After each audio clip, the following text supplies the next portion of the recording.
In this video, I want to talk about creating the pivot tables. The data set I'm going to work with is long capacity data, and we have different variables and observations in this data. The first step in creating pivot tables is to understand the data. But before understanding the data, what is the pivot table? Pivot table is usually used to summarize complicated data. It can be simple or a bit more complex. We're going to talk about that later.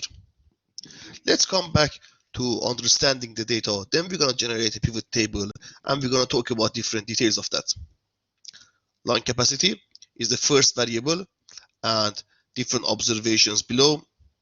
I can also, if I'm on the home tab, I can go to the data and filter the data, and I see there are different numbers for the long capacity. And the long capacity, and we have their age. For example, it starts from 30 years old and goes up to 19.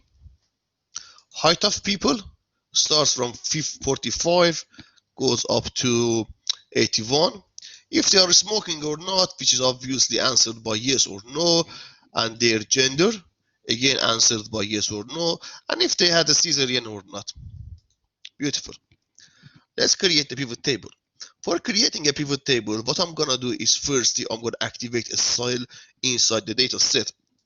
Have a look here. A cell is activated outside the data set. Right now, a cell is activated inside the data set. Cool. Let's go to the insert. Hit the pivot table. You're gonna see this dialog box. In this dialog box, there are two different sections. At the top section, he is telling you if the area shown by green moving line, is it your data? Yes, it is. In the second part, he is telling you where you want to have your pivot table. Do you want to have it in the new worksheet or in the existing worksheet? The default is in the new worksheet, and I always recommend to have your pivot table in the new worksheet. However, you can switch the default to existing worksheet, and then he's going to ask you for the location over here. So you can say you want to have it here, here, here, or wherever you want. But as I said, I don't want to have it in the existing worksheet. I want to create it in the new worksheet because it's going to give me more space. Click on OK. We're going to get to this window. Let's take a look here. In the left hand side, Excel tells me where I'm going to get my pivot table, so I'm going to have some sort of sense about what's going to happen in the future. He's telling me I'm going to see the rows here. I'm going to see my column fields over here, and I'm going to see the stuff, the values inside the table over here. Take a look to this ribbon. Before talking about this ribbon, there's a line here, and you can play with that and generate more space or less space, considering your screen resolution and different stuff. Considering my screen situation, I guess this configuration is good. I have a bigger box at the top and few small boxes at the bottom.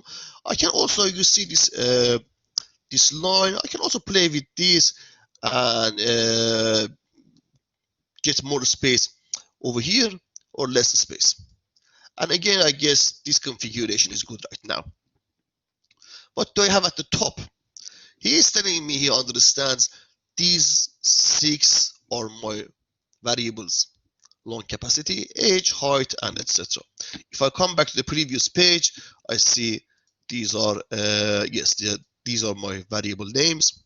Coming back to the sheet 2, okay, so I have these stuff at the top. Then he is telling me about the filters. Forget about the filters for now. He's talking about the columns, rows, and values. Rows, columns, and values are reflected here. For investigating this data, what I suggest is let's drag and drop long capacity from here to rows, too many different long capacity. Okay, and let's see. The problem is that these numbers are very long. I don't like them. I want to group them.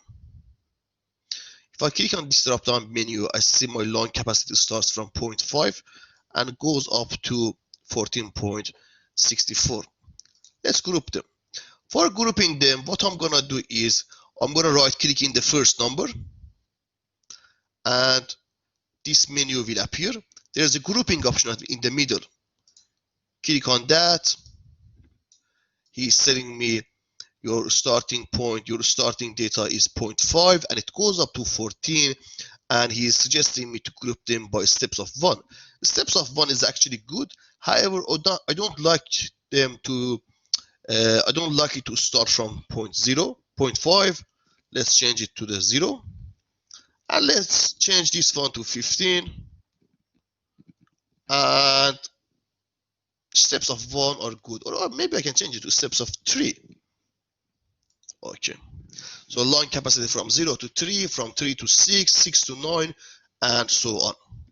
Let's also investigate people gender pertaining to line capacity. Gender is here. Let's drag it from here and drop it to the columns.